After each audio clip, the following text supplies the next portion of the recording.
Bem-vindos ao meu canal. Hoje eu vou trazer um tema bem legal para vocês, uma outra história para contar para vocês. Fazemos um método de teste que media pela norma ASTM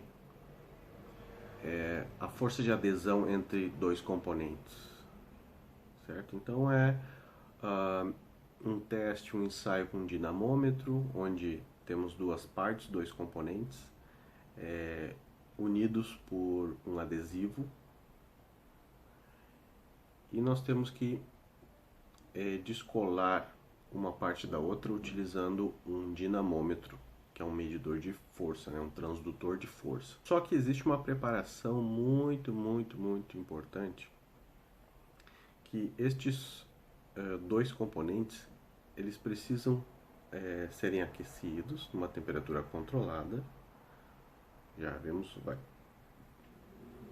precisa ser aquecido numa temperatura controlada.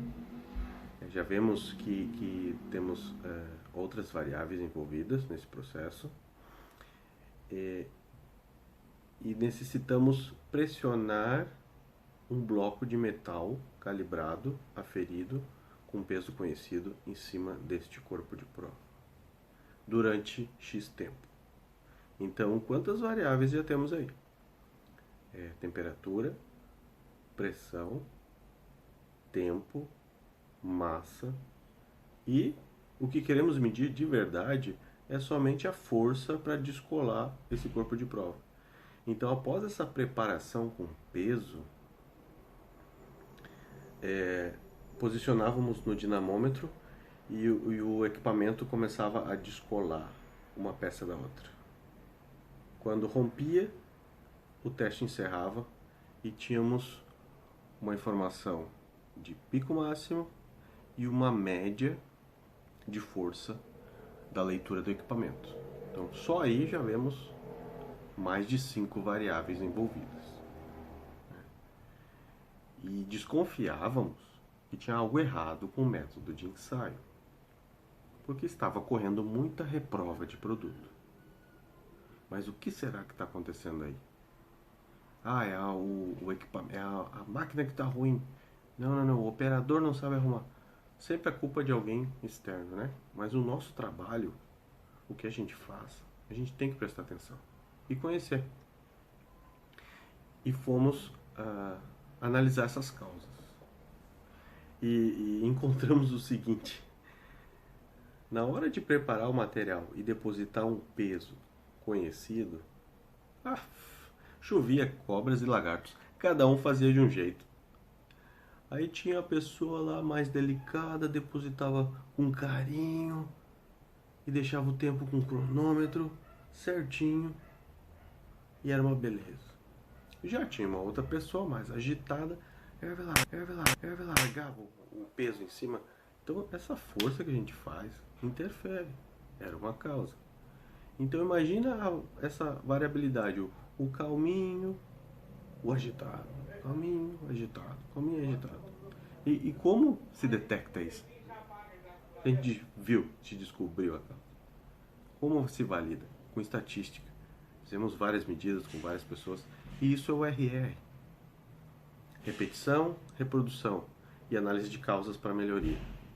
Então a gente começa a fechar um ciclo. E incrível a variabilidade reduzindo depois das melhorias. Então a gente tem uma hierarquia de controles que segue uma ordem.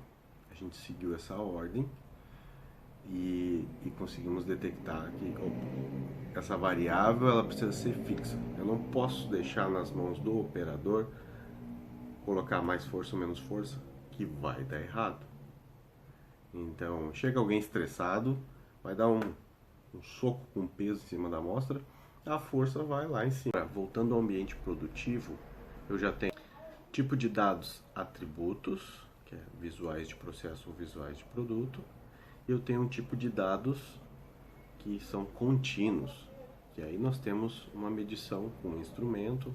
Eu tenho infinitas divisões numa escala de medição, onde eu posso aplicar um RR do tipo contínuo, porque a variável ela tem continuidade nas medições, nos dados, nos valores numéricos. Ou eu posso aplicar um RR de atributos também nesse ambiente, quando eu estou falando uma característica de processo ou produto que ela é visual. Então nós temos 4 tipos de estudos de sistema de medição. Um estudo para transações que eu faço só com checklist de avaliação. Um estudo RR atributos, para os atributos dessa transação. Um estudo de variáveis contínuas, com medições que eu tenho continuidade em sua escala. Ou um RR de atributos, para avaliar os atributos de processo ou atributos de produto desse ambiente produtivo. E por fim, selecionando uma dessas categorias de a coisa ser avaliada, nós vamos então para os passos de melhorar e controlar este sistema de medição. E existem várias formas de fazer isso. Existem os conceitos básicos de qualquer sistema de medição e que representam também os resumos estatísticos que a gente vai utilizar para a definição dos índices de cada sistema. Nós temos os conceitos de exatidão, nós temos o conceito de precisão. Qual é o conceito de exatidão de um método de teste ou um sistema de medição? Eu tenho um alvo e a diferença de valor entre o alvo conhecido e o resultado do meu sistema de medição, essa distância devido a erros sistemáticos, se chama exatidão. Então, quanto mais próximo o resultado da medição de um valor verdadeiro conhecido, como exemplo, podemos citar um padrão internacional de uma balança, por exemplo. Então, quanto mais próximo, melhor a exatidão. E o resultado da medição não é um ponto, são médias, distância de médias para o alvo, é a minha exatidão. E o zigue-zague, os picos e vales das medições formam uma distribuição normal com a curva de Gauss. A maioria dos métodos físico-químicos tem uma distribuição normal, salvo algumas exceções, não tem essa distribuição, mas é possível normalizar. Elas vão ter um range de variabilidade, uma amplitude, um range. E essa variabilidade entre o mínimo e máximo do resultado da medição, ela se chama precisão, que é relacionada aos erros aleatórios do sistema. Da história que eu contei dos erros de medição, o mais calminho que bota o peso suave, o mais agitado que soca e força para baixo. Isso são erros aleatórios da medição que, se não são descobertos, vão estar lá no range de variabilidade. O mais calminho o valor dá 2, o mais agitado o valor dá 10. E a média dá 6, com mais ou menos 4. Né? Então esse mais ou menos 4, de uma forma mais grosseira, a gente considera a precisão do método. E a soma quadrática, mas a soma da precisão com a exatidão, a distância, eu vou ter a incerteza geral do método. E tudo isso vai gerar um índice percentual de RR. A melhor coisa que precisamos ter em um sistema de medição é possuir dados corretos, com análises corretas, para termos uma decisão correta, certo?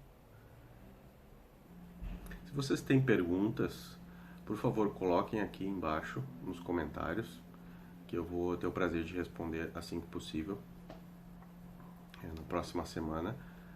E espero que vocês tenham gostado desse vídeo.